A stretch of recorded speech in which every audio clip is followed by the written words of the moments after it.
नमस्कार, myself Amandeep from government N M college Hanumangarh. हमने start किया था data structure BC final year MSc final year का subject.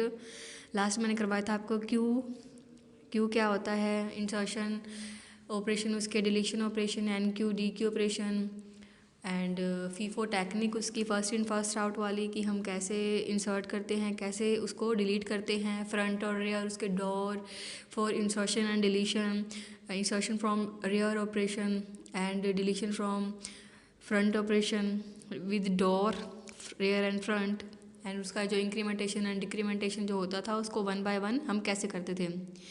आज हम क्यू के टाइप्स को डिस्कस करते हैं। First of all circular Q, 3 types होते हैं इसके।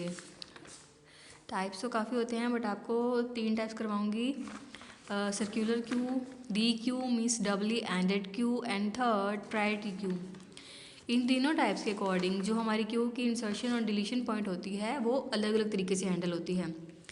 First circular Q. Circular queue में क्या होता है, एक सर्कल के वे में, जैसे एक सर्कल होता है राउंड की शेप में, उसी तरह से क्यू की इंसर्शन और डिलीशन ऑपरेशन परफॉर्म होता है हमारा।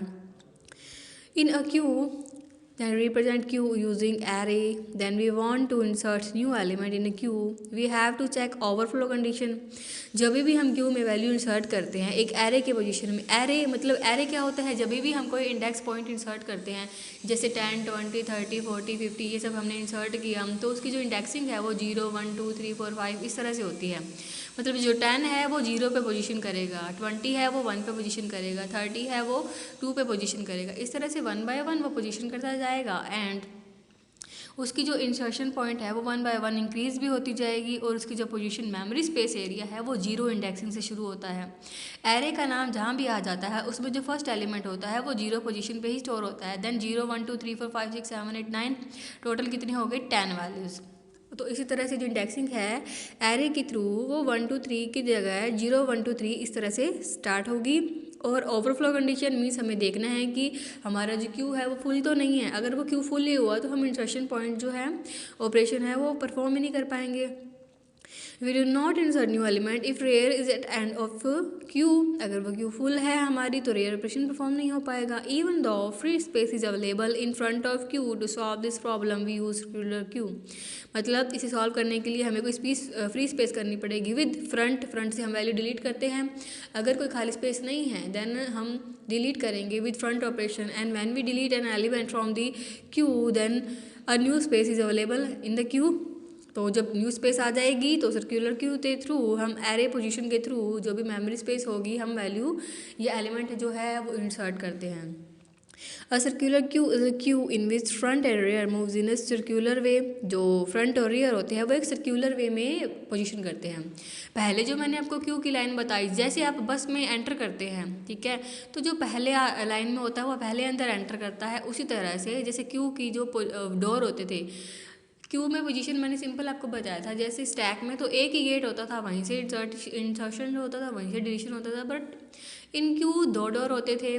मान लीजिए राइट में रेयर है एंड लेफ्ट में फ्रंट है, तो ये 2 डोर हो गए। बट इन सर्कुलर क्यू जैसे सर्कल बना के राउंड की शेप में, वैसे ही हम रियर का डोर ओपन करते हैं एंड फ्रंट का, रियर का इंसर्शन के लिए एंड फ्रंट का डिलीशन के लिए। उसी सर्कुलर वे में हम इंसर्शन और डिलीशन का ऑपरेशन है वो परफॉर्म करते हैं।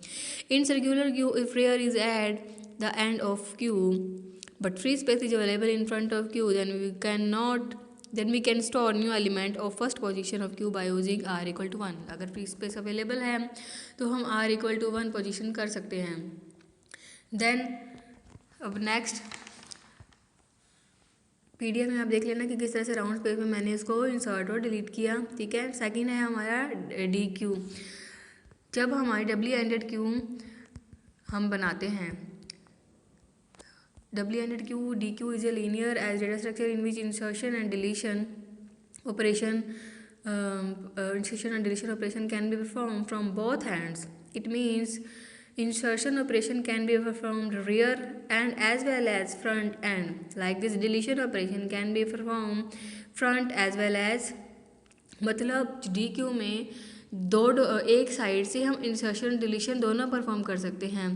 इंसर्शन भी और डिलीशन भी जैसे ही दूसरे गेट से भी, इंसर्शन भी, डिलीशन भी। बट इसके दो टाइप्स होते हैं। There are two types of dequeue, मतलब इनपुट रिस्ट्रिक्टेड डी क्यू, मतलब इसमें क्या होता है कि इसमें इंसर्ट एक साइड से होगा और डिलीट दोनों साइड से। In this Q elements is inserted only one side but elements can be deleted from both hands। मतलब अब इसमें आप वीडियो में देख सकते हैं इस पेज में कि एक साइड से इंसर्शन और डिलीशन दोनों तरफ से हो रहा है, जब वहाँ पे रेयर परफॉर्म कर रहा है इंसर्शन और डिलीशन भी। बट फ्रंट पे सिर्फ डिलीशन हो सकता है, इंसर्शन नहीं।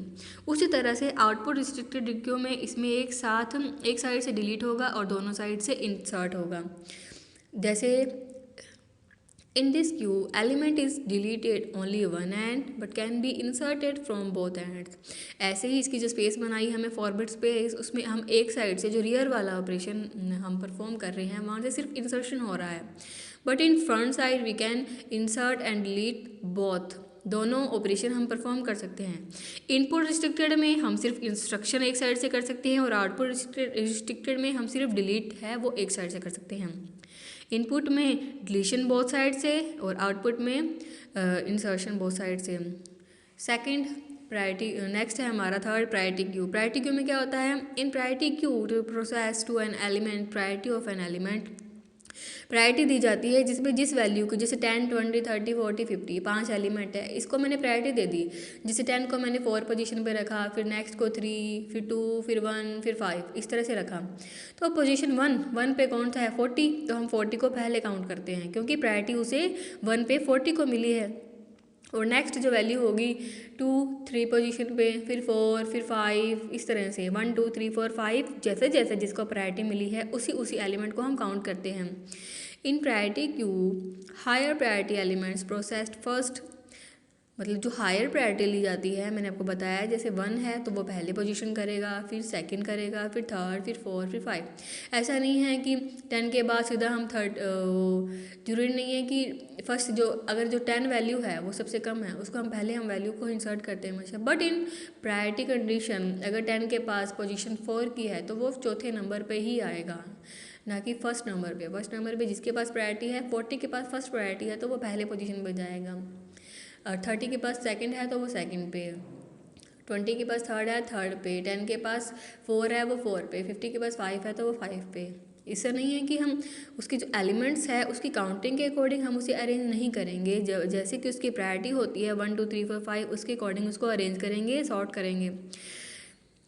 And low priority elements is processed at last priority is a value that is attached with each element of queue।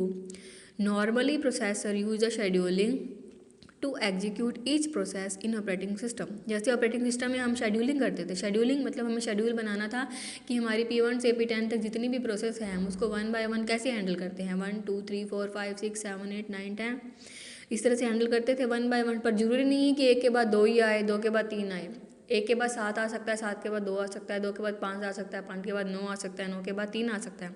तो उसका एक ऑर्डर होना दैट इज़ नॉट इम्पॉर्टेंट, जो जरूरी नहीं है कि वो एक ऑर्डर में ही आए। आपकी जैसी प्रायोरिटी है, फर्स्ट प्रायोरिटी किसके पास है 30 के पास, सेकंड प्रायोरिटी किसके पास है 60 के पास, तो ऐसे जैसे जैसे उसकी जो इंक्रीमेंटेशन है, जो प्रायोरिटी है वो वैसे अवेलेबल होती जाएगी और वैसे वैसे उसकी जो वैल्यू है वो इंक्रीज होती जाएगी। वैल्यू इंक्रीज मतलब जो 1, 2, 3 वाली पोजीशन है वो इंक्रीज होगी, ना कि जो हम वैल्यूज में इंसर्ट कर रहे हैं, एलिमेंट इंसर्ट कर रहे हैं 10, 20, 30, 40, वो तो जैसे हमारा ऑर्डर होगा, जिस तरह से हम ऑर्डर फॉलो करेंगे प्रायोरिटी क्यू में उसी तरह से होगा।